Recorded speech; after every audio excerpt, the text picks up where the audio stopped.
Ustaz sehat-sehat ya? Alhamdulillah. Alhamdulillah. Ustaz, mungkin silakan disapa dulu jamaah karena kayaknya nih mereka deg-degan anak kasih pengumuman antum last 2 sesi ini. Ya, Assalamualaikum warahmatullahi wabarakatuh. Gimana teman-teman, baik ya? Alhamdulillah. Dan marilah kita bersyukur kepada Allah Subhanahu wa taala atas segala nikmat dan karunia yang Allah berikan kepada kita pada malam hari ini, malam yang luar biasa. Hanya berkat hidayah dan taufik yang Allah berikan kepada kita sehingga kita bisa berkumpul pada malam hari ini. Dan sebenarnya ini di luar ekspektasi Ana nih, Mor, karena ini long weekend dan kita ada di tengah-tengah. Minggu lalu udah dari hari Kamis kita libur, tapi alhamdulillah animo teman-teman untuk belajar dan belajar harus kita berikan apresiasi dan semoga Allah Subhanahu wa taala memberikan keikhlasan kepada kita dan menerima amal ibadah kita. Karena di saat yang sama mungkin teman-teman kita udah ada di tepi pantai, udah ada di gunung, udah ada di airport, lagi check-in atau mungkin lagi transit. Tapi kita tetap bertahan untuk menghadiri taman dari taman-taman surga. Ini kan luar biasa, ya enggak? Tapi ngomong-ngomong nih emang niat datang apa nggak ada opsi lain nih? Kan nggak punya duit buat liburan, udah deh gue datang aja deh ke Al-Azhar. Tapi enggak ya, insya Allah kita datang ke sini karena kita punya opsi. Kita punya opsi untuk maksiat pada malam hari ini. Kita punya opsi untuk hangout pada malam hari ini. Kita punya opsi untuk dugem. Kita punya opsi untuk menghabiskan waktu dengan urusan-urusan dunia. Namun Allah Subhanahu wa taala memberikan taufik kepada kita untuk melangkahkan kaki kita ke masjid yang begitu kita cintai ini. Dan nggak lupa juga kita berterima kasih kepada DKM Al-Azhar dan Asia atas segala apa yang telah mereka lakukan dan semoga semua langkah yang merapat ke masjid yang kita cintai ini mereka pun mendapatkan pahala yang sempurna di sisi Allah Subhanahu wa taala. Amin ya rabbal alamin. Pada pertemuan kali ini tentu saja kita tidak lupa mengucapkan salawat dan salam kepada Rasul kita Rasulullah sallallahu alaihi wasallam beserta para keluarga beliau, para sahabat-sahabat beliau dan orang-orang yang istiqomah berjalan di bawah naungan sunnah beliau sampai hari kiamat kelak. Iya, materi kita pada malam hari ini agar tak mendua. Tapi kalau nggak salah ada kuis kali, Mori. Insya Allah ini Ustaz. Okay. Kita kuis dulu Ustaz ya. Oke, kuis. Karena ini ada titipan hadiah yang luar biasa yang sebenarnya saya juga kepengen, cuman karena nggak boleh ya panitia nih. Sebelum pertanyaan diajukan, ini hadiahnya ini kumpulan kajian kita selama ini loh. Kan. Jadi kumpulan ada apa nanti di dalam bentuk flash disk ya. Nanti kita hafalin aja nanti siapa yang dapat hadiahnya. Nunjuk dulu siapa yang mau jawab. Tuh ketawa beneran.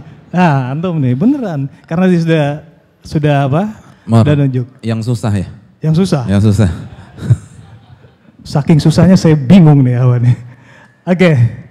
Brother, namanya siapa? Riza. Riza. Oke, Mas Riza di mana tinggalnya? Tinggal di Bintaro. Oh ya tetangga kita ya. Oke Mas Riza, gini pertanyaannya. Kemarin itu kan tentang ikhlas ya. Kemarin datang nggak? Enggak. Wah enggak. Ustaz enggak. Tapi temanya tentang dari minggu lalu ya? Iya, ini pertanyaan tentang minggu lalu. Enggak boleh. Bagaimana? Antum mau berbesar hati melempar atau tetap berusaha jawab? Antum masih punya kesempatan untuk mundur nih. Kita kasih opsi, mau mundur atau mau lanjut? Kalau boleh lanjut. Oke. Gimana Ustaz? Istilah lanjut ya. Pertanyaannya simple, mudah-mudahan susah Ustaz. Kalau nggak susah nanti takut ditegur sama Ustaz. Apa keutamaan dari ikhlas? Dan sebutkan satu dalilnya.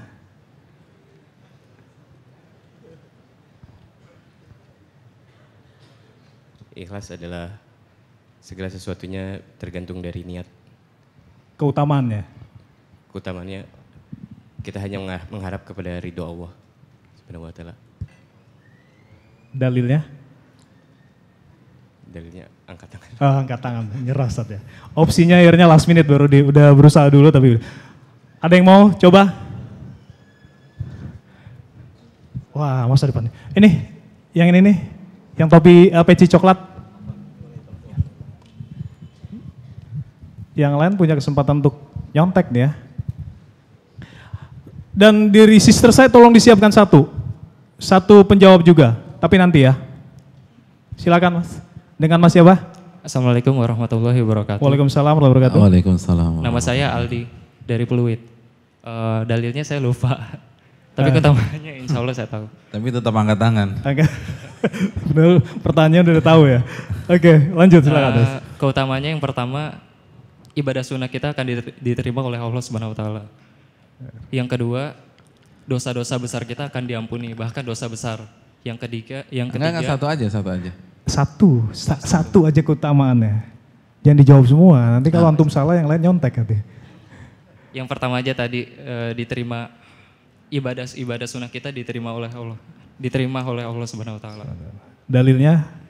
Dalilnya saya lupa Ustaz. Lupa. Kita kasih kesempatan masih brothers dulu atau langsung sister? Karena hadiahnya ada dua. Ada dua. Satu lagi buat Satu lagi ya. Oke, ini boleh Pak? Iya, boleh. Silakan dioper ini ya. Mic-nya coba berdiri Mas.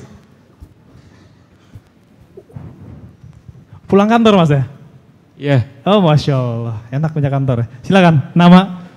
Nama Dimas Irawan, tinggal di Cakung. Cakung ya? Iya. Langsung aja Mas. Keutamaan ikhlas membuat cita-cita terwujud. Salah satu dalilnya Al-An'am 162. Inna salati wa nusuki wa mahyaya wa mamati lillahi rabbil alamin. Hubungannya apa? Ikhlas. Enggak.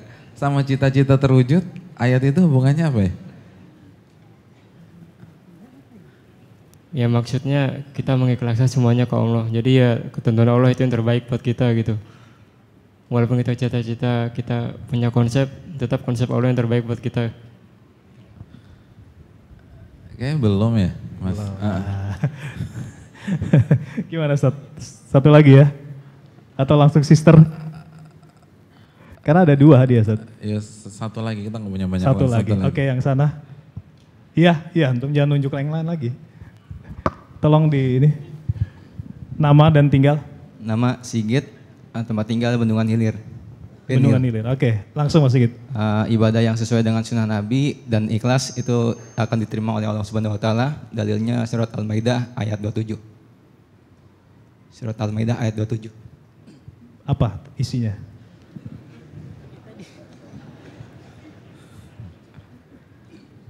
Isinya nggak? Ya. Al-Maidah ayat 27. Memurnikan ibadah hanya untuk Allah Subhanahu wa taala. Hidupku, matiku, ibadahku hanya untuk Allah Subhanahu wa taala. Inna salati wa nusuki wa mahyaya lillahi rabbil alamin. Pas ya. Persis ya. Sama apa yang sebelum itu. Itu Al-An'am 162. Al-Maidah 27 itu. Nyonteknya pas. Cuma beda surah, beda ayat. Al-Maidah 27 itu innama yutaqabbalallahu minal muttaqin. Jadi beda ya. Gimana nih Mar? Nggak, Ana senang Ustaz karena ternyata susah bener ya. Berhasil ya. Kita lempar ke sister side deh. Oke, sister side langsung aja. Brother side di keep dulu. Sister side langsung. Sudah ada? Mic-nya sudah di. Assalamualaikum warahmatullahi wabarakatuh. Salah satu keutamaan dari keikhlasan kita kepada Allah adalah dosa-dosa kita akan diampuni oleh Allah termasuk dosa-dosa besar. Dalilnya? Dalilnya surat Az-Zumar ayat 3. Apa itu? Ntar salah sebut lagi nih. Enggak ina sholat ya tapi. Pokoknya semua ayat ina sholat. Ada bisa disebutkan isinya? Sister side tadi apa lupa namanya? Tapi bukan itu Az-Zumar ayat 3. Nah, Satu lagi deh, satu lagi. Berarti nggak ada satu yang dapat lagi, nih, Mas. sister saya dulu, satu lagi sister. Oke, langsung dikasih mic-nya. Assalamualaikum, nama saya Hain. Salah satu keutamaannya ibadah kita diterima karena niatan kita itu sendiri. Dalilnya Al-Maidah ayat 27 tentang cerita tentang Habil dan Qabil. Iya benar. Iya betul. Masya Allah. Salah satunya ya. Salah satunya ya? Jadi dalilnya pas ya Ustaz? Iya, jadi bukan inas solati. Bukan. Al-Maidah ayat 27 itu. Khair, langsung nanti tolong diberikan hadiahnya. Brother masih dilanjut Ustaz? Kita kasih kesempatan satu lagi ya? Atau gimana? Atau kita pending dulu deh. Pending dulu ya, karena jawabannya udah ada tadi. Oke, kita pending dulu nanti, tapi yang jelas hadiahnya tetap kita simpan nanti. Baik Ustaz, ini yang jadi pertanyaan saya ini, kemarin kita udah berbicara masalah ikhlas. Sekarang ini agar tidak mendua, masih ada hubungannya sama ikhlas atau gimana? Iya, alhamdulillah wassalatu wassalamu ala rasulillah wa ba'd. Pada pertemuan yang lalu, kita telah menjelaskan Allah tidak suka diduakan. Ana agana syuraka ani syirik. Aku zat yang tidak butuh dengan sekutu. Man amila amalan, barang siapa yang beramal, asyraka fihi ma'i ghairi. Lalu dia duakan aku. Dia beramal untukku dan dia juga beramal untuk pihak lain. Taraktuhu wa syirkah. Aku tinggalkan dia dan pihak yang dia tuju tersebut. Jadi pada malam hari ini kita akan berbicara tentang apa kiat-kiat sehingga kita bisa menjadi seorang muslim yang ikhlas kepada Allah Subhanahu wa taala dan tidak menduakan Allah Subhanahu wa taala. Mungkin itu, Mar. Masya Allah. Oke, ini jadi makin kepo nih Ustaz nih ya. Kenapa sebegitu pentingnya Ustaz ikhlas? Kemarin dibahas, sekarang dibahas lagi. Ini kalau nggak penting kan nggak mungkin ya ada berturut-turut. Iya. Penting banget Ustaz ya? Jelas. Karena kita tahu, tadi yang bilang Az-Zumar ayat 3, siapa itu? Allah berfirman, ala lillahi dinul khalis. Ketahuilah hanya milik Allah agama yang ikhlas. Dan ulama kita mengatakan bahwa ikhlas itu inti dari Islam itu sendiri. Dan di waktu yang sama, ikhlas adalah amalan yang paling susah di dalam Islam. Paling berat. Yang paling rumit. Yang paling sulit untuk dicapai dan dicapai oleh seseorang anak manusia. Kita tahu bersama bahwa yang pertama kali masuk neraka, kira-kira siapa sih? Kira-kira separah apa maksiatnya sehingga dia berhak mencicipi neraka yang pertama kali? Mungkin ada yang bilang pedofil, atau orang yang mutilasi, psikopat dunia. Tapi ternyata mari kita simak hadis Muslim di atas, atau hadis Muslim berikut ini. Hadis Abu Hurairah, Nabi kita SAW bersabda, awalun nasi yuqda yaumal qiyamati alaihi thalatha. Ada 3 orang yang akan dihadili di hadapan Allah. Dihadapkan di hadapan Allah, disidang di hadapan Allah, lalu dilemparkan satu demi satu ke dalam api neraka. Dan mereka adalah penghuni neraka pertama kali. Yang pertama, rajulun ustushhida fa'utiya bihi fa'arrafahu ni'amahu fa'arrafaha. Yang pertama adalah orang yang mati di kancah jihad. Lalu orang ini dihadapkan di hadapan Allah, lalu Allah sebutkan nikmat-nikmat yang Allah telah berikan kepada dia. Lalu dia mengakui. Lalu Allah bertanya, "Fama amilta fiha?" Untuk apa engkau gunakan? Aku telah berikan engkau kekuatan, fisik, kecerdasan. Untuk apa sih digunakan? Lalu dia mengatakan, qataltu fika hatta tusyhitu. Aku berperang di jalanmu sampai aku mati syahid. Apa kata Allah?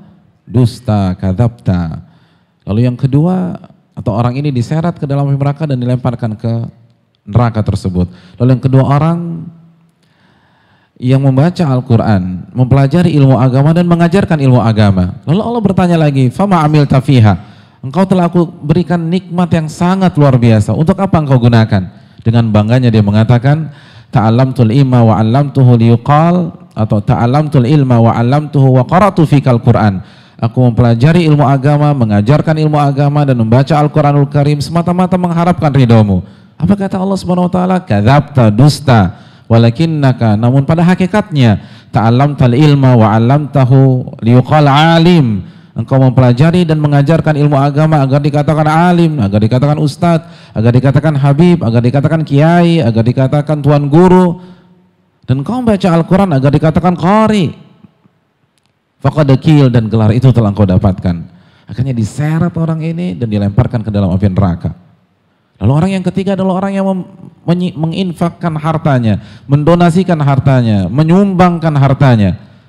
Ma taraktu min sabil tuhibu an yunfaqa fiha illa anfaqtu fiha lak. Dengan bangganya dia mengatakan, aku tidak pernah meninggalkan satu pun jalan kebaikan yang kau ridhoi dan kau cintai kecuali aku berikan hartaku di sana.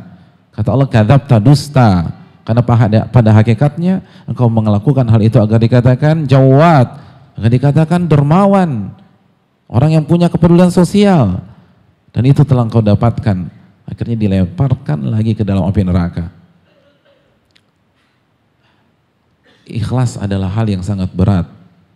Ini terbukti bahwa penghuni neraka pertama kali ahli ibadah, penghuni neraka pertama kali ahli salat, ahli ilmu, ahli sedekah, ahli jihad. Bukankah ini memberikan pelajaran kepada kita untuk mengulang-ulang masalah keikhlasan? Mungkin ada yang bertanya, Ustadz, susahnya tuh di mana sih ikhlas? Kenapa sih ikhlas tuh berat banget untuk kita? Al-Imam Ibnu Qudamah itu menjelaskan bahwa bahan bakar, atau bukan bahan bakar ya, sebab sulitnya ikhlas itu ada tiga. Ada tiga. Jadi ketika ulama melakukan observasi, tiga nih sebabnya. Yang pertama apa? Yang pertama, karena kita itu suka dengan pujian. Suka dengan pujian. Benar gak sih? Siapa yang hadir di masjid ini yang gak suka dipuji orang? Coba angkat tangan. Yang gak suka dipuji orang? Yang ikhwan yang gak suka dipuji siapa? Yang akhwat? Akhwat misalnya yang gak suka dipuji? Yang kalau dipuji marah? Siapa coba? Mbak kok cantik banget, anggun banget pakai hijab ini. Tolong jaga omongan ya, gue gak suka. Marah dia. Jadi dipuji cantik tuh dia marah. Ada gak di sini? Gak ada kan? Semua kita suka dipuji. Siapa sih orang gak suka dipuji? Oh, senang banget kalau dipuji. Bahkan sebagian ulama mengatakan bahwa banyak orang itu lebih suka pujian daripada duit. Benar gak sih? Ada benarnya juga loh. Misalnya Anda bagi-bagikan ke antum semua $100, $100, $100, $100, $100. Senang gak tuh kira-kira? Senang ya? Ya gak apa-apa. Ya. Kita senang. Terus kita tukar ke money changer. Terus kata petugasnya, mohon maaf mas, ini uang palsu. Oh, kira-kira kita kesel gak? Kesel. Ini ngomong doang nih ustadz, ternyata kasih uang palsu lagi. Jadi kita kesel tuh. Ketika dikasih uang palsu. Tapi kalau pujian, subhanallah, ada seorang nenek-nenek usia 139 tahun, lalu dipuji sama suaminya, yang kamu kok dari hari ke hari semakin cantik aja. Kira-kira tuh nenek-nenek seneng gak? Coba, seneng apa enggak? Seneng. Padahal tuh pujian bener atau palsu? Palsu, nggak ada ceritanya nenek-nenek setiap hari tambah cantik kan nggak ada. Itu bohong. Tapi kita senang. Kita tahu nih pujian nggak benar. Lu pintar banget. Kita tahu kita nggak ada sejarahnya jadi orang pintar. Tapi kan senang kan? Senang. Lihat bagaimana kecintaan manusia terhadap pujian. Kita tahu nih palsu. Ini orang nggak benar muji kita. Tapi tetapnya kita senang. Kita bahagia. Kita pamerkan. Padahal kita nggak pantas mendapatkan pujian tersebut. Beda sama duit. Nah itu yang harus dibuang hadirin. Ini yang jadi masalah. Kita kalau udah sama pujian gak peduli mau palsu kek, mau bener kek, kita nikmatin. Makanya para ulama mengatakan banyak orang itu lebih terfitnah dengan pujian daripada dengan harta. Dan ini kan yang harus ditanggalkan. Karena apa? Karena penyakit kronis dalam keikhlasan apa? Riya. Apa sih definisi riya? Al-Hafidz Ibnu Hajar mengatakan riya itu memperlihatkan amalan di hadapan manusia agar dipuji oleh mereka. Pujian lagi. Penyakit keikhlasan apa? Sum'ah. Sum'ah apa? Memperdengarkan amal ibadah agar manusia tahu dan dia puji kita. Pujian lagi. Jadi ini yang jadi masalah. Karena kita suka dipuji orang. Kita senang diagungkan orang, diangkat orang. Padahal kita tahu bahwa dia tuh penjilat. Dia hanya basa-basi. Dia hanya asal bapak senang. Tapi kita menikmati. Ini yang jadi masalah, ini yang pertama. Yang kedua, kenapa ikhlas itu susah? Karena tabiat kita itu tamak terhadap dunia. Ini yang jadi masalah. Suka banget sama dunia. Wa tuhibbunal mala hubban jamma, kata Allah dalam surat Al-Fajr. Dan kalian cinta sekali dengan harta dunia, kecintaan yang luar biasa. Alhaakumut takatsur. Alhaakumut takatsur. Upaya kalian memperbanyak harta itu melalaikan kalian. Dan tren itu akan terus terjadi sampai kapan? Hatta zurtumul maqabir. Sampai kalian masuk ke dalam kubur. Nabi SAW mengatakan, laukana ahadukum, apabila laukana libini Adam, kalau seorang anak Adam memiliki emas sebanyak sebuah lembah, apa yang terjadi? Labtagha ilaihi lahu thaniya. Dia akan cari lembah emas yang kedua. Dan kalau dia punya lembah emas yang kedua, labtagha ilaihi lahu thalitha. Dia akan cari lembah emas ketiga. Nggak ada ceritanya dia pensiun. Ada milioner pensiun dini? Kan nggak ada. Nggak ada selesai-selesainya. Dan Nabi yang katakan, kalau kita punya emas sebesar lembah, kita akan cari yang kedua. Kalau kita dapat lagi, kita akan cari ketiga. Kapan tren ini berakhir? Wala yamla'u jawfa bani Adam illa turab. Dan tidak ada yang mengisi perut anak Adam sampai penuh kecuali tanah. Maksudnya apa? Dia akan mengikuti tren itu sampai mati. Ini yang bisa menyelewengkan kita kepada ketidakikhlasan. Ketika kita mengharapkan dunia, ketika kita mengharapkan jabatan dari amal ibadah kita. Ini yang susah membuat kita bertahan. Karena kecintaan kita kepada dunia itu luar biasa. Lalu yang ketiga, kata Ibnu Qudamah, karena tabiat kita nggak suka dicela orang. Ini seperti dua sisi mata uang dengan suka pujian. Ketika kita suka pujian, otomatis kita nggak suka dicela. Maka kita akan berusaha melakukan apa saja untuk membuat kita diterima oleh komunitas kita. Kita akan berusaha beribadah agar kita nggak dibully oleh orang, nggak dicela oleh orang, nggak dicaci oleh orang. Akhirnya orientasinya manusia, bukan Allah Subhanahu wa Ta'ala. Jadi ini yang jadi masalah nih. Kalau kita bisa hilangkan 3 penyakit ini, insya Allah kita bisa mendapatkan keikhlasan. Nah, oleh karena itu hadirin sekalian, ketika kita mengetahui akar masalahnya ada 3, maka untuk bisa lebih mendapatkan poin pada malam hari ini, kita harus mengkaji tentang kiat-kiat agar kita tidak menduakan Allah Subhanahu wa Ta'ala. Dan kiat-kiat ini pasti ada hubungannya dengan 3 masalah di atas. Kiat yang pertama, gimana sih biar kita bisa ikhlas? Biar kita hanya mengharapkan wajah Allah Subhanahu wa Ta'ala. Yang pertama, pertebal keyakinan kita tentang nama-nama dan sifat-sifat Allah Subhanahu wa Ta'ala. Ini basic banget. Orang yang ria itu menunjukkan imannya kepada nama-nama dan sifat Allah itu rendah. Orang ria itu tricky. Dia pikir Allah nggak tahu kali niat dia apa. Orang ria ikut menampilkan seolah-olah ahli ibadah, seolah-olah menyembah Allah, tapi dia bangun pencitraan terhadap dirinya. Dia pengen pujian orang. Dia lupa alam ya'lam bi annallaha yara. Allah berfirman dalam surat Al-Alaq, tidakkah dia tahu Allah maha melihat dia? Orang yang ria itu seperti seorang mahasiswa yang nyontek di hadapan pengawasnya atau di hadapan CCTV. Allah lihat. Allah berfirman dalam surat Ghafir ayat 19, ya'lamu kha'inatal a'yun wa ma tukhfis sudur. Allah mengetahui pengkhianatan mata Anda dan apa yang Anda sembunyikan di dalam hati Anda. Allah tahu. Allah tahu Anda nggak ikhlas. Allah tahu Anda berinfak dan sedekah ingin dipuji oleh teman-teman Anda.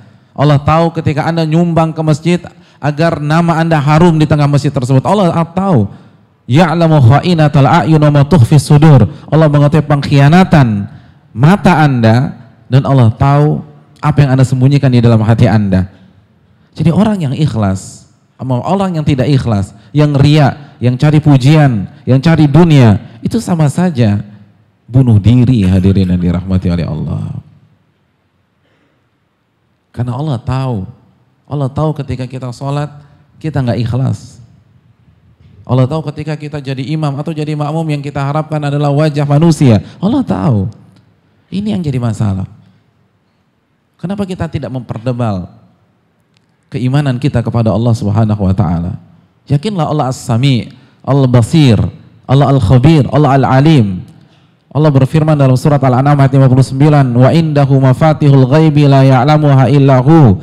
Dan di sisi Allah lah kunci-kunci hal yang gaib, tidak ada yang mengetahui kecuali Allah. Wa ya'lamu ma fil barri wal bahr, dan Allah mengetahui apa yang ada di daratan dan apa yang ada di perairan dan lautan.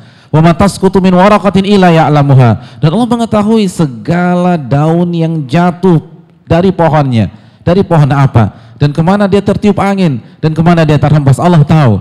Allah tahu berapa jumlah daun yang jatuh di Kebayoran pada malam hari ini. Kalau Allah tahu itu, masa Allah nggak tahu apa yang ada di isi hati kita? Masa Allah nggak tahu permainan kita, kelicikan kita? Wa makaru wa makarallah. Anda bermain dengan Allah, Allah balas permainan Anda. Anda triki dengan Allah, Allah habisi Anda. Hadirin yang dirahmati, ini yang perlu kita camkan. Orang yang ria, orang yang sum'ah, orang yang beramal untuk dunia, orang yang nggak ikhlas itu bunuh diri. Karena Allah tahu, Allah lihat. Makanya kan Allah mengatakan dalam surat At-Taubah, wa qul i'malu fasayarallahu amalakum. Beramallah, Allah lihat amal kalian. Allah lihat. Oleh karena itu hadirin yang dirahmati oleh Allah Subhanahu wa taala, yakinlah dan resapilah saat kita sholat Allah lihat kita. Saat kita berbicara Allah lihat kita. Saat kita berakhlak Allah lihat kita. Saat kita berinfak sedekah Allah lihat kita. Sekali lagi, kalau misalnya kita sholat, lalu di hadapan kita beberapa kamera dari stasiun-stasiun TV swasta terkemuka dan mainstream di Indonesia, kira-kira sholat kita serius apa enggak? Serius kan? Kita akan menampilkan kehusyuan, kita akan menampilkan tumaknina karena ini live, satu Indonesia melihat kita sholat. Kita akan perbagus Al-Fatihah kita, kalau kita jadi imam, kita akan perbagus tajwid kita ketika kita baca surat. Kalau perlu baca Al-Baqarah, baca Ali Imran, baca An-Nisa. Kenapa? Karena ini live, semua orang lihat kita. Kita menampilkan sholat terbaik yang pernah kita lakukan. Walaupun mungkin hatinya nggak ikhlas, walaupun hatinya deg-degan juga, tapi kan apa peduli kita? Orang nggak tahu ini. Kan yang tersorot kamera wajah kita, keheningan raut muka kita, lalu gerakan-gerakan sholat kita. Tapi kita akan menampilkan sebaik-baiknya. Kalau itu bisa, bagaimana jika Allah yang melihat? Dan Allah melihat bukan hanya fisik kita, Allah melihat hati kita. Allah melihat apa yang kita inginkan, apa motif kita. Oleh karena itu ulama mengatakan setiap kita sholat, setiap kita berinteraksi, setiap kita bantu orang, setiap kita kasih infak dan sedekah, camkan baik-baik, resapi bahwa kita sedang bermuamalat dengan Allah dan Allah lihat detik demi detiknya. Jadi ketika kita nyumbang ke fakir miskin, itu jangan lihat mukanya, resapi bahwa Anda sedang bermuamalat dengan Allah Subhanahu wa taala. Jadi konsentrasi kita bukan pada senyumannya, bukan pada ucapan terima kasihnya, tapi Allah sedang lihat kita. Dan Allah sedang mantau kita. Dan Allah akan senang kepada kita. Setiap kita berinteraksi, melangkah, beramal, camkan kita sedang bermuamalat dengan Allah Subhanahu wa taala. An ta'budallaha ka'annaka tarah, fa illam takun tara fa innahu yarak. Ingat derajat ihsan. Engkau beribadah kepada Allah seakan-akan engkau melihat Allah. Dan kalau Anda tidak bisa sampai titik seperti itu, maka yakinlah Allah sedang melihat Anda. Ketika kita menjadi pusat perhatian, bagaimana kita bisa hilang fokus? Ketika seorang pesenam sedang menampilkan gerakan-gerakannya di depan juri, maka dia akan maksimal dan dia akan totalitas. Begitu juga ketika kita yakin benar-benar Allah sedang memantau hati kita. Dan kalau misalnya kita lencengkan sedikit, Allah tahu dan Allah murka dengan kita. Bagaimana mungkin kita berani tidak ikhlas kepada Allah Subhanahu wa taala?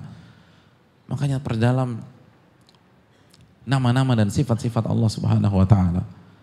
Perdalam muraqabatullah, maka kita akan ikhlas. Maka kita akan tidak memperdulikan apa kata manusia. Kan yang terpenting wajah Allah. Yang penting Allah ridha. Yang penting Allah suka. Yang penting mencari wajah Allah. Yang lain gak ada urusan. Maka perdalamkan nama-nama dan sifat-sifat Allah Subhanahu wa taala. Yang kedua, hadirin dan rekan-rekan yang dirahmati oleh Allah Subhanahu wa taala. Yang kedua, sembunyikan amal ibadah kita. Nabi SAW bersabda dalam beberapa riwayat, di antaranya dikeluarkan Ibnu Abi Mubarak atau Ibnu Mubarak, Ibnu Mubarak dalam kitabnya Zuhud, man istata'a minkum an yakuna lahu khibun min amali salih falyaf'al. Apabila Anda bisa menyembunyikan amal soleh Anda, maka lakukanlah. Nabi yang wanti-wanti. Kalau Anda bisa menyembunyikan amal soleh Anda, itu lakukan, sembunyikan. Jangan dibuka. Abu Hazim mengatakan, uktum hasanatik asyaddu min an taktuma sayyiatik. Sembunyikan amal ibadah Anda lebih ketat daripada Anda menyembunyikan aib-aib Anda, skandal-skandal Anda. Sebagaimana kita tidak mau skandal kita terbongkar, masa lalu kita terbongkar, maka sembunyikanlah sholat-sholat sunnah kita. Sembunyikanlah puasa-puasa sunnah kita. Sembunyikanlah zikir-zikir sunnah kita. Gak perlu ada orang yang tahu kita sedang berzikir kepada Allah Subhanahu wa taala. Gak ada yang perlu tahu kita sedang sholat tahajud. Ini yang perlu kita camkan, sembunyikan. Karena sekali lagi, apa korelasinya? Tadi kita katakan, kenapa kita susah ikhlas? Karena kita suka dipuji. Sekarang kenapa orang puji kita? Karena dia tahu apa yang kita lakukan. Maka buat mereka nggak tahu. Karena ketika mereka nggak tahu bagaimana ibadah kita, maka mereka nggak akan puji kita.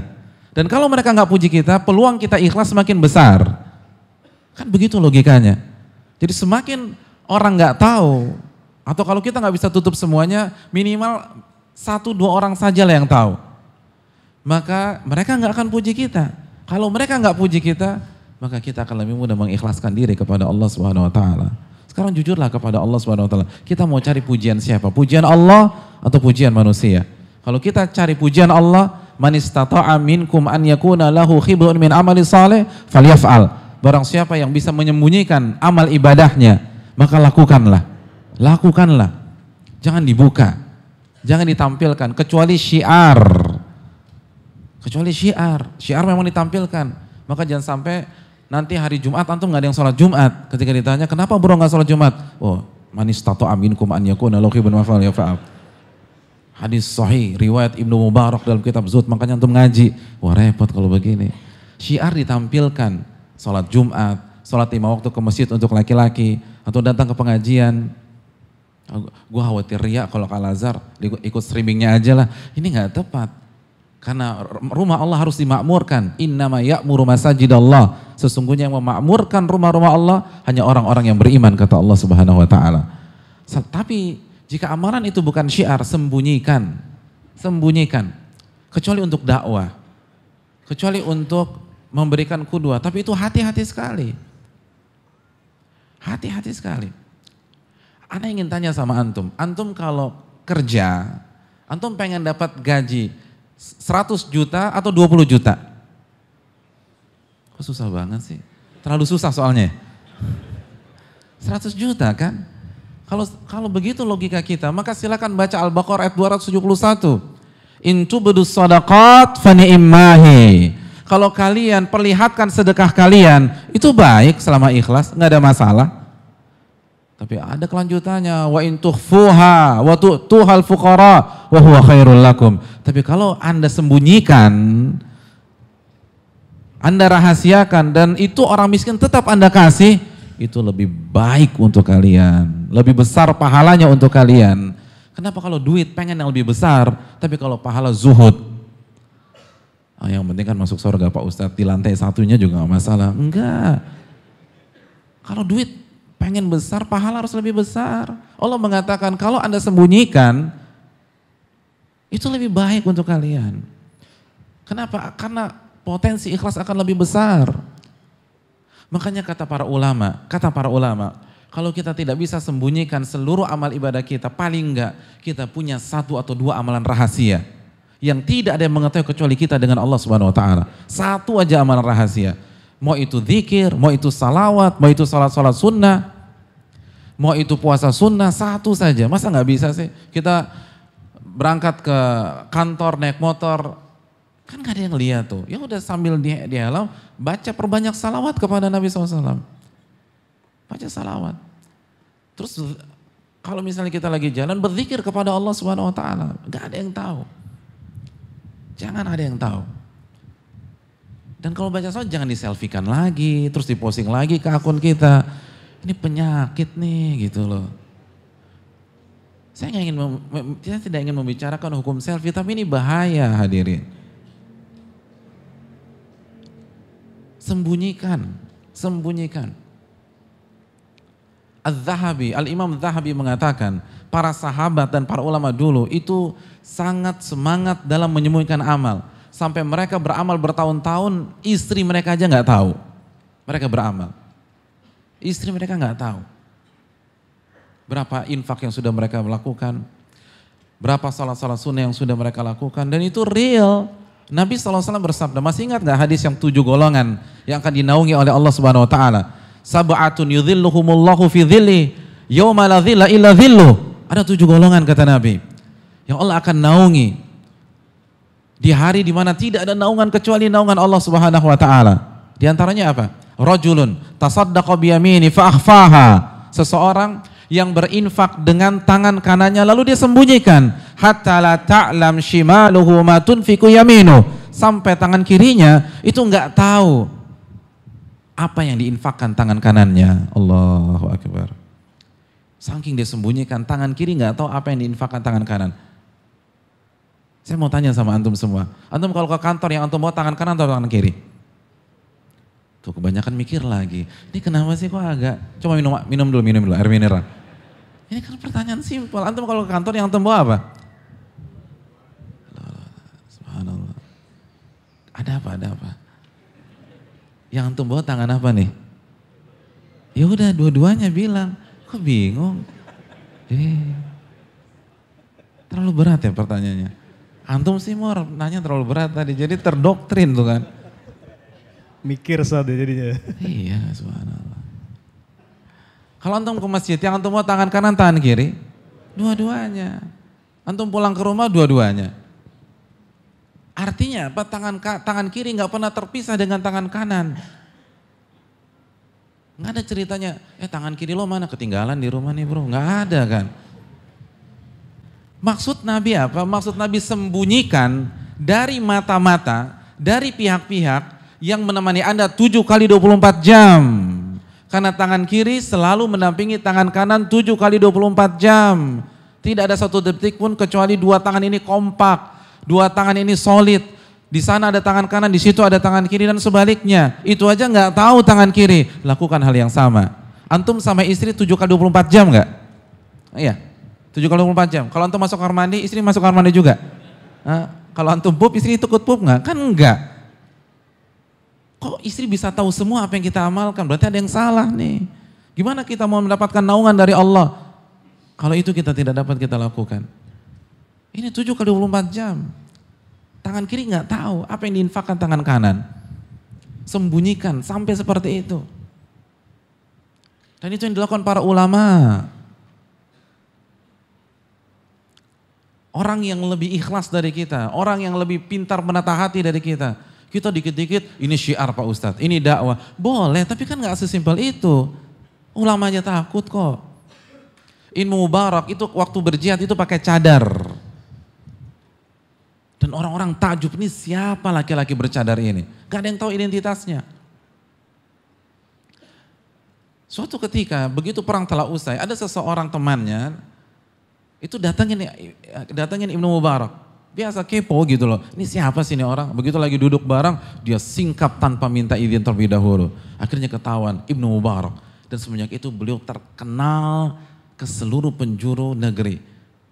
Ibnu Mubarak mujahid yang gagah berani. Kira-kira kalau antum jadi Ibnu Mubarak, apa yang antum katakan? Nah, kira-kira gimana? Oh subhanallah. Oh kalau wawancara di rumah aja mas gitu, biar kita ngomong, saya akan cerita tentang bagaimana saya. Ibnu Mubarak mengatakan, innaka mimman yushanni'u alayya. Anda wahai fulan termasuk orang yang melakukan keburukan kepada saya. Saya nggak terima. Marah dia, identitasnya kebongkar. Kita seneng. Kita selfie, kita posting di akun kita. Ibnu Mubarak nggak mau, marah dia. Ini gara-gara ente nih. Buat apa sih iseng-iseng, kepo banget sih, kan begitu. Kita dipamerkan. Subhanallah. Tamim Ad-Dari, sahabat besar, imamnya Umar bin Khattab radhiyallahu taala anhu ketika salat tarawih.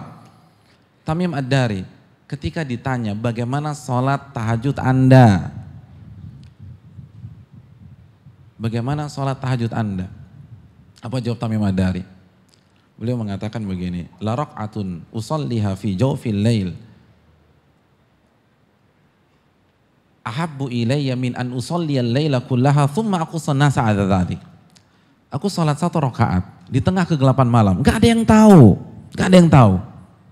Itu lebih aku sukai daripada aku sholat semalam suntuk dari ba'da isya sampai subuh. Lalu besoknya aku ceritakan di hadapan manusia. Saya ingin tanya, pertanyaan itu dijawab nggak oleh Tamim Ad-Dari? Enggak, kecuali jawaban diplomasi. Bukan itu pertanyaan dari penanya. Penanya tidak bertanya tentang komparasi antara sholat diam-diam dan sholat sepanjang malam lalu diceritain pada pagi harinya. Bukan itu pertanyaannya. Pertanyaannya kalau Anda sholat malam tuh gimana? Suratnya apa? Rukunya berapa menit? Sujudnya nangis atau enggak? Duduknya baca apa? Itu pertanyaannya. Tapi diarahkan ke sisi yang lain oleh Tamim Ad-Dari. Dia ngeles. Dia nggak mau jawab. Kecuali dengan jawaban diplomasi. Oh luar biasa. Kalau antum di posisi Tamim Ad-Dari kira-kira jawabannya apa? Subhanallah. Banyak, ada sebagian orang. Itu karena nggak ditanya, mancing biar ditanya. Subhanallah. Iya, beneran. Ini kenyataan, bukan fiksi. Di pagi hari dia bilang sama teman-temannya, bro, jam 2 malam tadi tuh bintang indah banget ya. Biar ditanya, kok belum tidur gitu loh. Benar kan, lo kok belum tidur? Ya biasa, rutin bangun jam 2, tahajud sampai subuh. Udah 15 tahun gue nih begini. Oh luar biasa. Padahal gak ditanya berapa tahun. Subhanallah. Tamim Ad-Dari, Imam Umar bin Khattab, sholat taraweh di masa Umar bin Khattab. Antum tahu sholat taraweh di masa Imam bin Khattab bagaimana? Al-Imam Malik menjelaskan dalam kitab Muwatta bagaimana sholat taraweh di masa Umar bin Khattab yang dipimpin Tamim Ad-Dari. Kata Imam Malik, sholat pada saat itu dimulai ba'da isya, persis sama kayak di masjid-masjid seperti kita ini. Lalu begitu imam selesai, salam ke kanan, salam ke kiri. Selesai sholat witir, itu semua jamaah langsung bubar. Kalau antum imam selesai witir, antum ngapain? Kan santai-santai dulu di sini ngobrol, terus roti bakar ready, ngobrol, pesan Ovaltine, kongko. Kata perawi, di masa Umar semua bubar, pulang ke rumah masing-masing, semua persiapan sahur, khawatir adzan subuh. Itu mereka sholat taraweh sampai jam 3:30, sampai jam 4, sampai jam 4:15. Dan ini imamnya. Nah orang kan penasaran, kalau dia sholat sendiri itu gimana ya? Itu gak dibuka sama beliau. Lalu kita dengan polosnya selfie sana, selfie sini, ya Allah. Benar, semua innamal a'malu binniyat, kita nggak berani mengatakan orang itu pasti ria atau enggak, bukan hak kita. Siapa yang berani memvonis orang? Bukan kapasitas kita memvonis orang. Tapi kalau mereka takut, kok kita tenang-tenang aja? Kok kita gampang banget pasang status? Kok pasang selfie di Al-Azhar, subhanallah. Atau ketika tawaf, ketika sa'i, ketika di Masjidil Haram. Ini fitnah hadirin sekalian. Anda berapa kali pernah lihat ketika orang tawaf itu sambil pasang ini, Rabbana atina fid dunya hasanah wa fil akhirati hasanah wa qina adzabannar. Lihat tangan kanan. Kenapa tangan kanan? Karena kalau orang tawaf, Ka'bah ada sebelah mana? Sebelah kiri, biar backgroundnya Ka'bah gitu loh. Jadi udah dikondisikan dan terus dilihat lagi. Oke, Rabbana atina fid dunya. Itu real. Ya Allah, kemana keikhlasan? Biar orang-orang tahu bagaimana Anda tawaf. Itu orang sa'i masih sempat-sempatnya selfie di sofa loh, bayangkan. Ya Allah, lagi sa'i nih. Ini umroh belum selesai lagi sa'i. Kok masih sempat-sempatnya selfie di sofa? Selfie di Marwah. Kan antum kalau kesana kan bisa ngelihat antum lagi jalan, minta tolong difotokan. Iya kan? Lalu ketika, ya nama musim udah kita fotokan deh. Terus dia langsung mengangkat tangan begitu, subhanallah. Dan di belakang Ka'bah. Kan kebalik, harusnya kan doa itu menghadap Ka'bah. Iya kan? Tapi kalau begitu kan gak kelihatan backgroundnya. Subhanallah. Jadi udah fitnah, udah. Allahu Akbar. Hati-hati dalam masalah. Hati-hati. Buat apa kita kata? Sebelum maghrib selamat bagi yang berpuasa, buat apa? Selamat berbuka ya guys, buat apa selamat berbuka ya guys? Biar semua orang tahu satu grup Anda lagi puasa. Kan begitu sekarang. Jangan lupa tahajud jam 2:30 WA-WA-in. Kalau mau kasih inget tahajud itu jam ba'da maghrib, ba'da isya. Jangan jam 2:30. Buat apa? Biar orang tahu semuanya. Kita nggak menuduh orang apapun, tapi coba jujur pada diri kita. Kita nggak sehebat mereka. Kita nggak sehebat para sahabat, para tabi'in, para tabi'ut tabi'in. Kalau mereka takut, kok kita bisa tenang-tenang saja? Hadirin yang dirahmati oleh Al-Imam Al-Mawardi, salah satu ulama madhab Syafi'i. Itu saking takutnya, itu dia salah satu ulama yang punya keunikan. Apa keunikannya? Dia punya hobi menulis kitab tapi nggak pernah dicetak. Nulis kitab nggak pernah dicetak. Nulis kitab nggak pernah dicetak. Nulis kitab nggak pernah dicetak. Karena takut ria, takut bestseller. Oh kegeeran kali Pak Ustadz, benar. Dan terbukti buku-buku beliau baru dicetak setelah beliau meninggal dunia.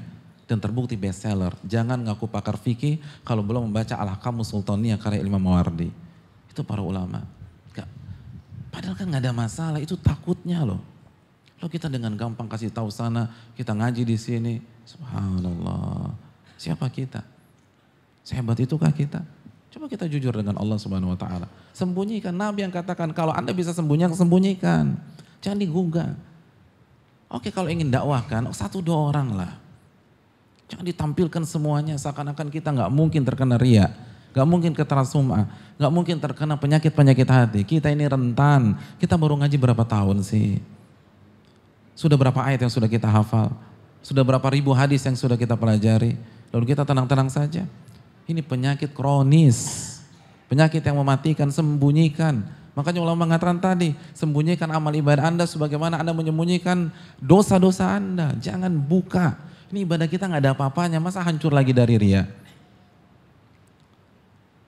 Ibadah kita ini sedikit banget. Kita mungkin baru hijrah 1 tahun yang lalu, 6 bulan yang lalu, 3 bulan yang lalu. Terus ibadah yang kecil-kecilnya kita bongkar. Anggap saja kita ikhlas. Kan kita udah baca tadi Al-Baqarah 271. Mana yang lebih besar? Yang disembunyikan atau yang ditampakkan? Ini anggap ikhlas deh. Jelas yang disembunyikan lebih besar. Kenapa kita nggak berpikir logis untuk akhirat? Kenapa kita nggak rakus dalam tanda kutip untuk akhirat? Ini akhirat hadirin sekalian. Bisa jadi yang kita sembunyikan itu yang membawa kita masuk surga. Kita nggak tahu. Semakin kita publis, semakin orang muji kita. Semakin muji kita, habis kita. Hancur. Sembunyikan, sembunyikan, sembunyikan. Itu yang dilakukan para ulama. Itu yang dilakukan para ulama.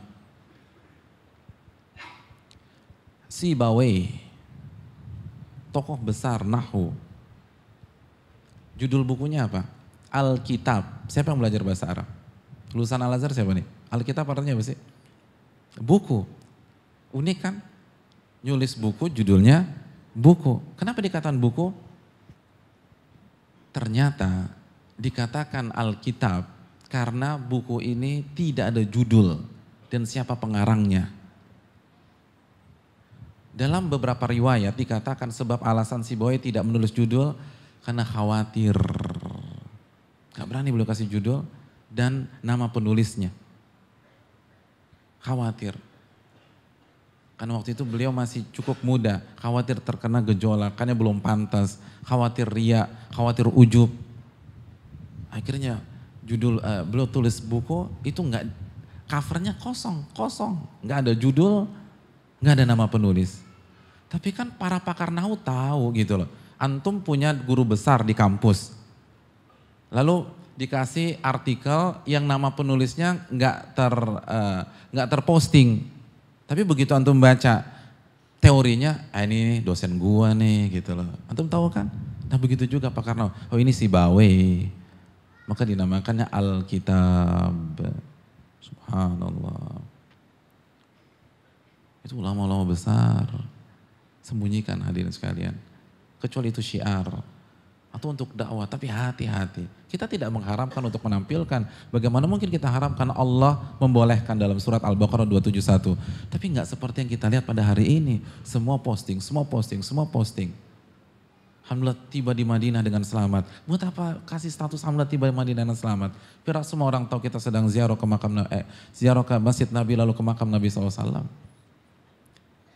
Ini yang perlu kita camkan. Hati kita enggak selembut mereka, enggak sesuci mereka, enggak sejernih mereka. Kalau mereka sembunyikan, mari kita sembunyikan. Uwais Al-Qarni, hadis Muslim. Afdalut tabi'in rajulun yuqalu Uwais. Sebaik-baik tabi'in seseorang yang dinamakan Uwais Al-Qarni. Orang terbaik di tabi'in, mengalahkan para pakar hadis, para pakar tafsir seperti Mujahid, para pakar fikir seperti Sa'id bin Musayyib. Apa yang membuat beliau begitu melejit? Karena keikhlasan. Dan beliau itu menutupi kewaliannya. Itu satu kampung gak ada yang tahu dia orang istimewa. Makanya kampung itu tahu dia luar biasa. Itu kan gara-gara Umar bin Khattab radhiyallahu ta'ala an. Karena Nabi wanti-wanti, bayangkan. Apa kata Nabi? Nabi mengatakan, ya Umar, kalau Anda bertemu dengan Uwais, minta doa dari dia. Subhanallah, Umar, orang yang dijamin masuk surga. Sosok yang dikatakan Nabi Umar fil jannah, Umar pasti masuk surga.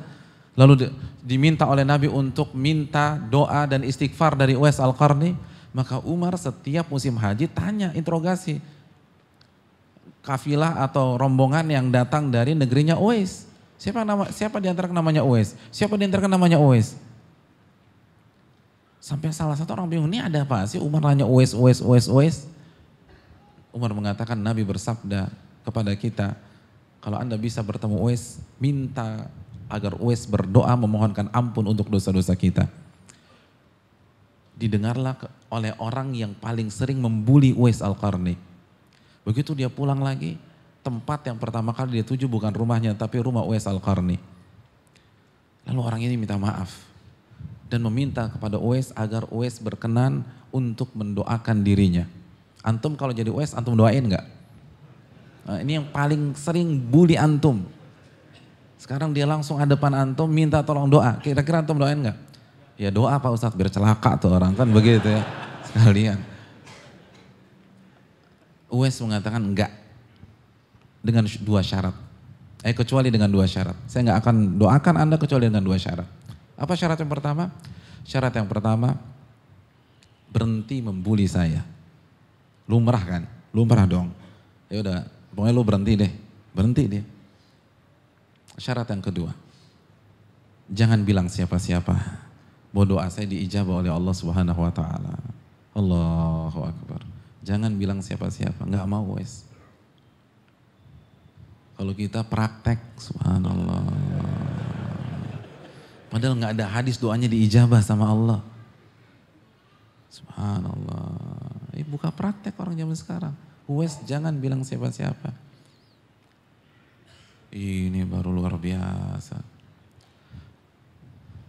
Lalu kita dengan gampang men-selfie diri sendiri. Antum tahu Uwais gak sih? Uwais itu pernah punya penyakit kulit yang parah. Parah banget. Terus dia berdoa kepada Allah. Ini doa saya yakin gak pernah diucapkan oleh kita semua. Antum kalau sakit doanya apa? Allah masfini, Allah sembuhkan aku. Uwais berdoa, ya Allah sembuhkan saya. Tapi jangan 100%. Sisakan sedikit saja di kulit saya. Agar kalau saya khilaf, saya ingat, saya punya penyakit ini dan engkau lah yang menyembuhkan penyakit saya tersebut. Allahu Akbar. Jangan sembuhkan semuanya, sisakan sedikit. Seperti dinar atau dirham. Biar kalau saya khilaf, saya lagi males, saya lagi futur, saya lagi down. Saya lihat tuh, oh iya saya sakit nih, masih ada bekasnya. Dan Allah yang sembuhkan saya. Ada orang doa begitu? Subhanallah. Ada orang kena tumor, ya Allah sembuhkan tumor saya, tapi jangan semuanya ya Allah. Ada orang doa begitu? Nggak ada. Itu aja nggak berani nampilin identitasnya. Itu saja mengatakan jangan bilang siapa-siapa kalau saya punya doa yang dikabulkan oleh Allah. Karena khawatir ria, khawatir ujub, khawatir sum'ah. Lalu kita tenang-tenang saja. Siapa kita?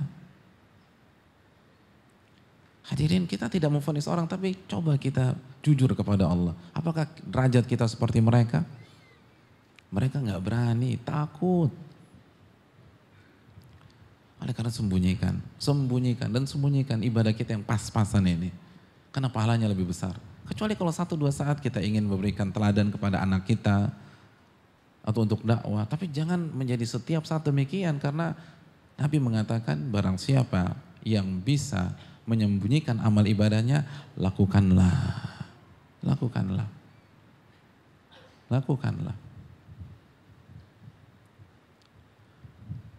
Itu kiat yang kedua. Kiat yang ketiga. Doa. Iya, ini paling enak. Makanya kelewatan kalau kita nggak lakukan juga. Doa, ini yang paling simpel, paling sederhana. Dan terkadang kita lupa dan sering kita lupa. Minta kepada Allah, ud'uuni astajib lakum. Surat Ghafir ayat 60, minta kepadaku, aku kabulkan. Dan Nabi mengajarkan doa berlindung dari kesyirikan. Siapa yang tahu doanya? Hadis surat Imam Ahmad. Mor ada hadiah nggak Mor? Ada ya? Ada, harus ada. Siapa yang bisa? Fadhal.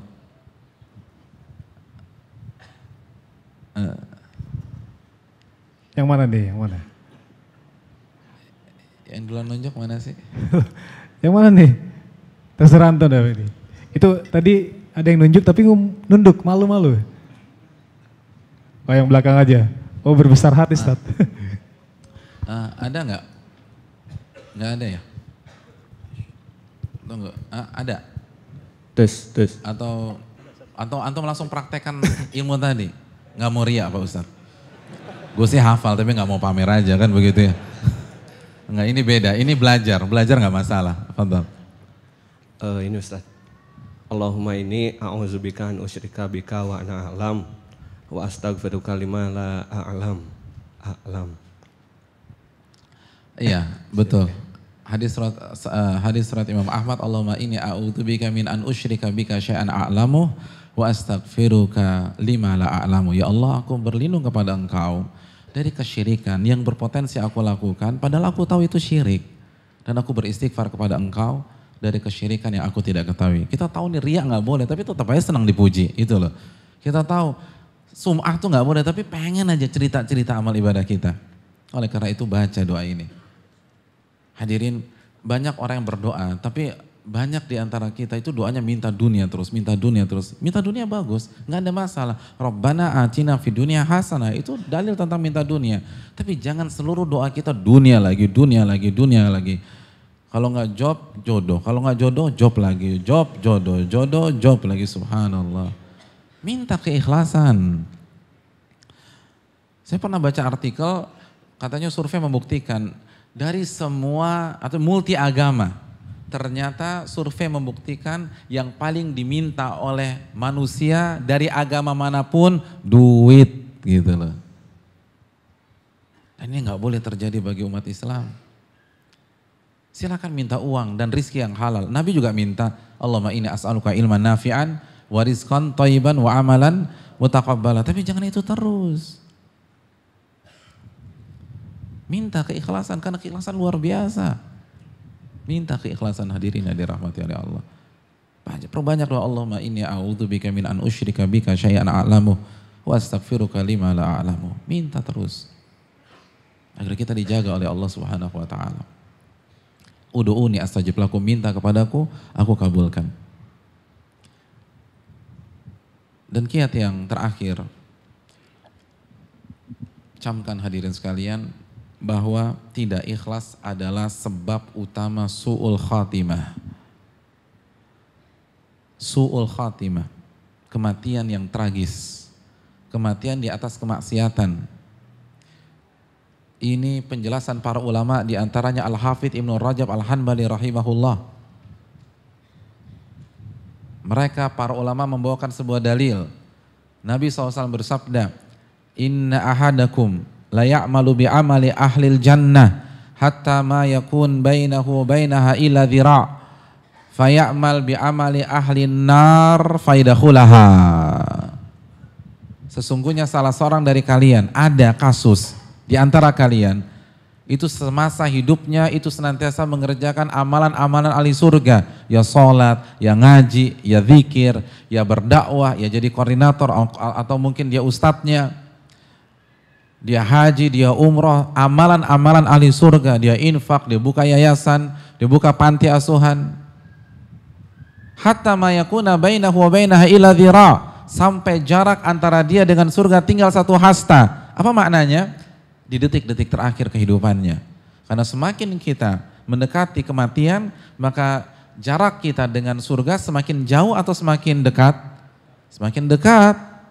Jadi maksud Nabi sampai di detik-detik terakhir atau penghujung kehidupannya.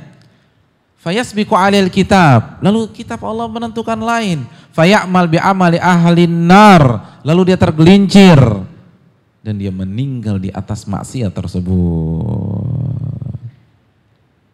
Tragis, mengerikan. Bayangkan dari muda itu sibuk dakwah, jadi aktivis, datang ke Al-Azhar atau di masjid-masjid yang lain, rajin qiyamul lail, rajin tahajud, rajin bantu orang, itu di last minute, di hari-hari terakhirnya, di tahun-tahun terakhirnya tergelincir dan mati di atas kemaksiatan tersebut. Apa penyebabnya? Dijelaskan oleh Rasulullah SAW di riwayat yang lain. Kata Nabi, wa inna ahadakum la ya'malu bi amali ahlil jannati fima yarahun nas. Bahwa orang ini mengerjakan amalan ahli surga di hadapan manusia. Di hadapan manusia saja. Di belakangnya dia kufur kepada Allah, dia maksiat, pencitraan, hanya pengen dipuji, hanya dapat status, ria, nggak ikhlas kepada Allah. Nggak ikhlas. Semua ibadah itu hanya penampilan, itu hanya casing. Dia beribadah hanya dapat manusia, biar dipuji sama manusia. Nah, kita yang nggak tahu batinnya, niatnya, hatinya mengatakan tragis. Iya, tragis banget ya. Aktivis masjid, aktivis kampus, rajin tahajud, tapi meninggalnya begitu. Kita nggak tahu niatnya dari dulu. Tapi bagi Allah nggak ada yang tragis, karena itulah hakikat dia sebenarnya. Cuman dari dulu Anda nggak tahu aja. Dia memang begitu. Sekarang Allah buka, kan dia tricky. Ya Allah mainin lagi. Wa makar Allah. Kalian bermain, Allah balas permainan kalian. Oleh karena itu ini yang perlu kita camkan hadirin. Ikhlaskan niat kita hanya kepada Allah Subhanahu wa taala.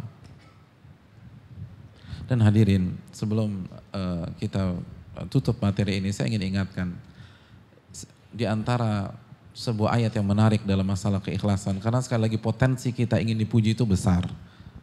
Allah berfirman dalam surat At-Taubah ayat 105, "Wa qul i'malu fasayarallahu amalakum wa rasuluhu wal mu'minun." Beramallah kalian. Karena Allah akan lihat kalian dan Rasul akan lihat kalian dan orang-orang beriman akan melihat kalian. Apa maknanya? Beramallah, Allah akan lihat kalian. Ini gampang, jelas Allah Maha melihat, Al-Basir. Tapi apa maksud Rasul akan melihat kita? Kata para ulama tafsir, Allah akan memberikan info kepada Rasul. Muhammad, umatmu tadi tahajud loh. Jadi Allah banggakan kita di hadapan Rasul SAW. Allahu Akbar. Allah sebutkan amal kita di hadapan Rasulullah SAW. Sehingga Rasul tahu apa yang kita lakukan. Wal mu'minun, dan orang-orang beriman melihatnya. Apa maknanya? Maknanya, walaupun orang-orang beriman tidak tahu,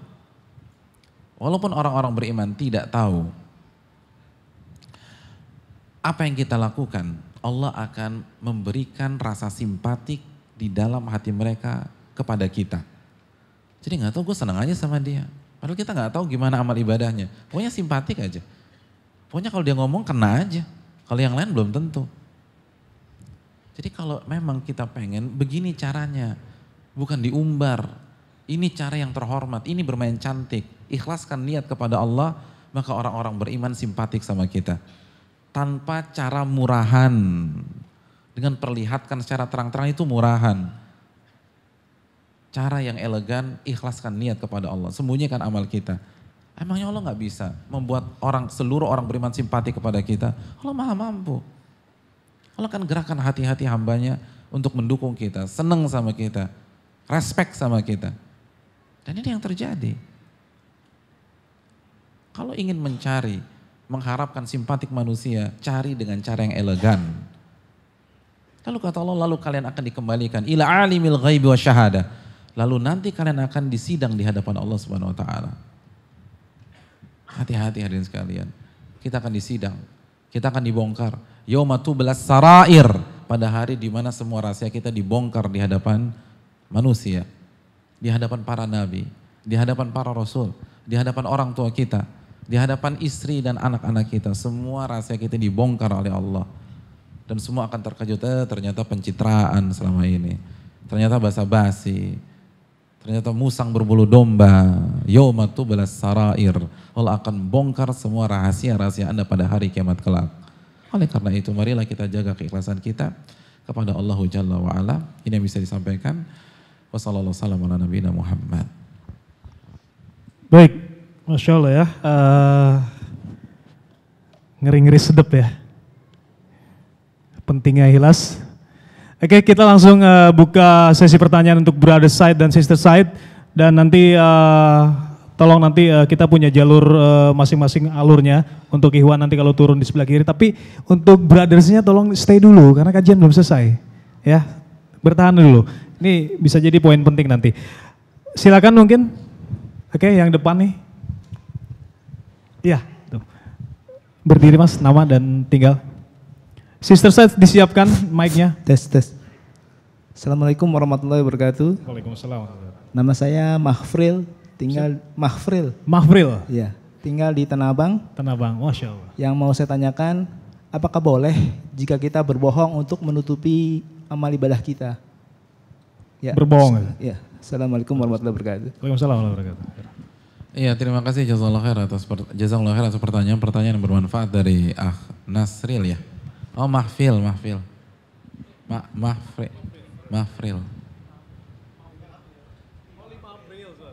Oh, 5 April. Jadi Mapril. Oh gitu, 5 April.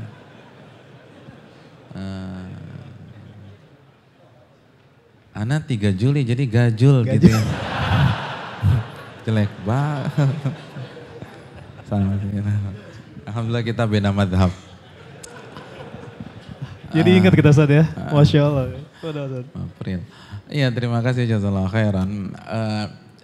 Perlu kita ingat bahwa bohong itu dosa besar. Bohong dosa besar. Nabi mengatakan innal kadhiba yahdi ilal fujur. Bohong itu akan mengantarkan kita kepada kefasikan dan kefajiran.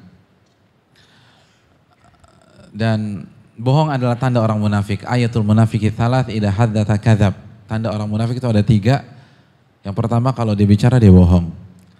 Nah terus gimana nih ketika kita terpojok, nih teman gue kepo banget nih Ustadz gitu loh. Dicecer terus. Hadirin yang dirahmati oleh Allah Subhanahu wa taala, saran saya tetap bertahan dan kasih jawaban diplomasi. Kasih jawaban diplomasi. Misalnya kalau misalnya kita ditanya, hafalan Quran lo berapa? Masih sedikit gitu lah. Padahal udah 29 juz. Yang belum hafal cuma juz 30 gitu loh. Jadi Al-Baqarah udah hafal, Al-Imran hafal, An-Nisa hafal, yang belum hafal tuh Al-Kafirun, Inna A'tainakal Kautsar, terus Al-Qari'ah gitu loh. Nah bilang aja sedikit, kenapa? Karena kan Allah berfirman dalam Al-Quran, wa ma'utitum minal ilmi illa qalila. Dan tidaklah Allah berikan kalian ilmu kecuali sedikit. Jadi 29 juz itu sedikit gitu loh. Jadi pakai jawaban diplomasi seperti itulah. Jadi sekali lagi tergantung pertanyaannya ya. Kita kan jawab ngeles tuh tergantung pertanyaan, tapi intinya saya kasih sampel gitu deh. Bilangnya masih dikit, terus gimana apa? Kalau ditanya, lu puasa nggak? Enggak, gue tadi makan gitu loh. Makan sahur maksudnya gitu loh. Ya bisa kan bisa ngeles-ngeles gitu. Oh tadi makin gue makan gitu loh. Gue nggak bisa kalau nggak makan pagi gitu loh. Ya, makan sahur kan, sahur pagi. Jadi dengan cara demikian lah. Jadi jangan bohong. Tapi ngeles atau kalau perlu tauriah sekali-sekali boleh. Tauriah itu kita pakai bahasa yang ambigu. Dengan sengaja kita maksudnya ke kanan, orang pahamnya ke kiri gitu loh. Itu sekali-sekali nggak masalah. Ada pertanyaan? Sister Said langsung. Terima kasih. Assalamualaikum warahmatullahi wabarakatuh. Waalaikumsalam warahmatullahi wabarakatuh. Ustadz, menarik sekali tentang ikhlas. Dan ikhlas adalah satu perjuangan seumur hidup Ustadz. Mengapa saya katakan begitu? Karena ikhlas itu sangat sulit sekali, apalagi kita sebagai manusia. Allah telah mengilhamkan kefasikan dan jalan ketakwaan yang ada dalam diri kita. Nah pertanyaan saya adalah bagaimana standar ikhlas Ustadz? Sehingga kita mungkin di hadapan Allah kita sudah termasuk orang yang ikhlas. Karena ini beda tipis ya Ustadz, ingin dipuji dan sebagai manusia biasa tentu ya yang dikatakan tadi kita selalu ingin mendapat pujian, apalagi wanita ya berhias dan sebagainya. Tetapi apakah ada standar ikhlas? Ini sudah ikhlas misalnya ketika kita tidak efek lagi, orang memuji, orang tidak memuji kita tidak efek lagi. Apakah itu sudah termasuk juga kita ikhlas Ustadz? Terima kasih. Assalamualaikum warahmatullahi wabarakatuh. Waalaikumsalam warahmatullahi wabarakatuh. Waalaikumsalam warahmatullahi wabarakatuh. Terima kasih jazakallahu khair, pertanyaan yang sangat bermanfaat sebagaimana pertanyaan yang sebelumnya. Yang pertama Al-Imam Susi sebagaimana disampaikan Al-Imam Al-Ghazali rahimahumullah itu menyatakan man syahida. Jadi Imam Susi ini laki-laki gitu lah, bukan perempuan. Al-Imam Susi mengatakan man syahida ala ikhlasil ikhlas faqad ihtaja ikhlasul ilal ikhlas. Barang siapa yang mengklaim dirinya ikhlas, maka klaim tersebut itu butuh direvisi kembali. Atau amalan tersebut butuh direvisi kembali. Karena secara umum orang ikhlas itu tidak berani mengatakan saya ikhlas. Karena ada beberapa standar, di antara standarnya seimbangnya antara harap dan cemas. Jadi orang ikhlas itu dia berharap, dia berhasil mendapatkan keikhlasan tapi di waktu yang sama dia cemas, dia khawatir jangan-jangan saya kena lagi nih, riya terselubung. Karena pernah kejadian di kalangan ulama klasik, dia selalu sholat 5 waktu di masjid saf pertama. Terus tuh berbulan-bulan mungkin bertahun-tahun saf pertama. Sampai suatu ketika dia terlambat dan dia berada di saf terakhir. Begitu dia di sholat di saf terakhir, timbul rasa malu gitu loh. Ya bahasa kita, apa kata dunia nih, orang biasa ngeliat gue di saf depan, sekarang gue di saf terakhir. Harusnya orang kalau kondisi demikian malu nggak? Malu nggak? Malu atau nggak? Dia malu tuh. Nah nanti orang ngomongin gua. Pada saat itu dia tahu bahwa ternyata selama ini ada benih-benih riya terselubung. Buktinya ketika dia dia berada di belakang, dia malu tuh. Harusnya malu apa enggak? Malu, tapi sama Allah gitu. Iya kan? Bukan sama manusia, sama Allah. Nah dia malu sama manusia. Jadi bayangkan, itu sadarnya ketika terlambat. Kalau nggak sadar-sadar kita merasa ikhlas. Makanya harus balance antara harap dan takut. Itu poin pertama. Poin kedua, persis sekali dikatakan ukhti yang bertanya tadi, jazakallahu khairan. Sebagian ulama klasik mengatakan bahwa salah satu indikator ya, mungkin bukan parameter tapi indikator. Orang ikhlas itu an yastawiya indahu al-madihu wadham. Bagi dia sama saja orang yang memuji dan orang yang mencela. Jadi itu ikhlas. Dan itu menarik. Jadi salah satu indikator kita ikhlas apabila kita sudah sampai pada satu titik di mana kita nggak peduli antara followers kita dan haters kita, misalnya begitu kalau di dunia sosmed. Kita nggak peduli orang yang muji kita dan orang yang mencela kita. Tapi bukan berarti kita tutup mata dari kritikan, enggak. Bukan berarti kita nggak menerima masukan, terima masukan terus, open minded harus. Tapi orang mau ngomong apa kayak selama saya benar terserah, itu bukan urusan saya. Dia nggak akan kecewa, dia nggak akan down, dia nggak akan tertekan. Walaupun satu kota mencaci maki dia. Dan itu yang dialami oleh Nabi SAW, ya enggak? Nabi kan santai aja. Padahal satu kota tuh mengatakan beliau gila, bayangkan. Satu Mekah, kalau bahasa hiperbolanya ya, satu Mekah mengatakan beliau gila kecuali beberapa persen saja. Bayangkan antum tinggal di sebuah komplek, satu komplek bilang antum gila. Selama 4 bulan, kira-kira apa yang antum lakukan? Pindah, ini satu kota bilang gila. Nggak down Nabi, tenang-tenang aja. Makanya kan kita nggak pernah baca sebuah hadis Nabi curhat sama Umar. Umar cari aing ini gue bete nih orang nggak bisa diatur. Nggak pernah kan, jadi asik aja tuh. Nah kita baru dibully orang aja, downnya luar biasa. Baru dikucilkan geng kita aja, ya Allah kayak dunia ini kiamat. Padahal anggota geng cuma 3 orang, subhanallah. Ya Allah. Hadirin, sekali lagi, kita nggak akan kecewa. Atau ginilah, teori kecewa itu apa sih? Teori kecewa. Apa teori kecewa? Teori kecewa itu berbanding terbalik dengan ekspektasi. Iya enggak? Itu teori kecewa. Teori kecewa adalah berbanding terbalik dengan ekspektasi. Berbanding terbalik dengan harapan. Ketika kita berharap, lalu nggak dapat, kita kecewa. Betul nggak sih? Nah, ketika kita berharap dapat pujian, tapi justru dicela, dihina, dimaki, dan haters kita banyak, ya berarti Anda nggak ikhlas, simpel aja. Kalau Anda mengharapkan ridho Allah, berarti kan kita nggak punya harapan dipuji orang. Orang mau caci kayak maki kayak terserah. Nah, itu ikhlas. Itu indikator. Mungkin itu wallahu ta'ala bisawab. Baik, Masya Allah, sudah. Ini ada kabar gembira karena di luar itu ternyata turun hujan. Allahumma shayban nafian. Jadi untuk sister side kalau mau turun nanti tolong hati-hati karena jalannya licin. Jadi nanti tolong brother side tetap stay di sini. Mungkin itu jadi pertanyaan terakhir karena sudah jam 9.30, sudah setengah 10. kami persilakan untuk Sister Said untuk turun terlebih dahulu. Nanti dilanjut dengan tanya jawab di Bazar. Jadi Sister Said juga nanti ada tanya jawab di Bazar dengan Ustadz nanti. Insya Allah akan di escort dengan panitia. Dan Sister Brother Said tolong tetap stay di sini sampai nanti kajian ini ditutup atau sampai nanti Sister Said turun semua. Untuk itu kami persilakan Ustadz untuk mungkin memberikan poin terakhir dari kajian ini, Ustadz.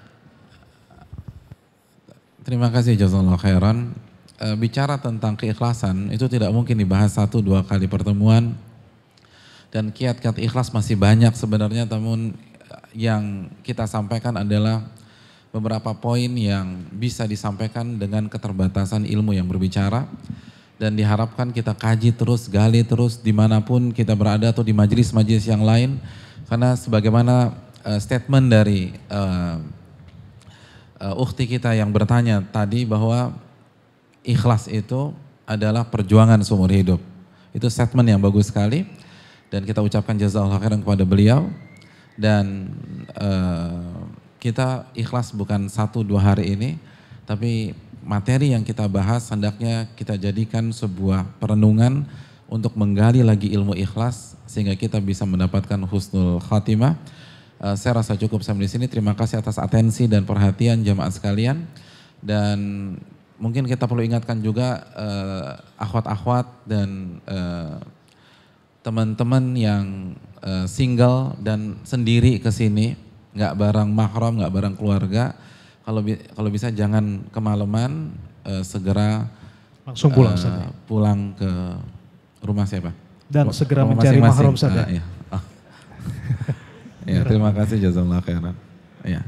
Saya rasa cukup. Subhanakallahumma wa bihamdika asyhadu an la ilaha illa anta astaghfiruka wa atubu ilaik. Assalamualaikum warahmatullahi wabarakatuh.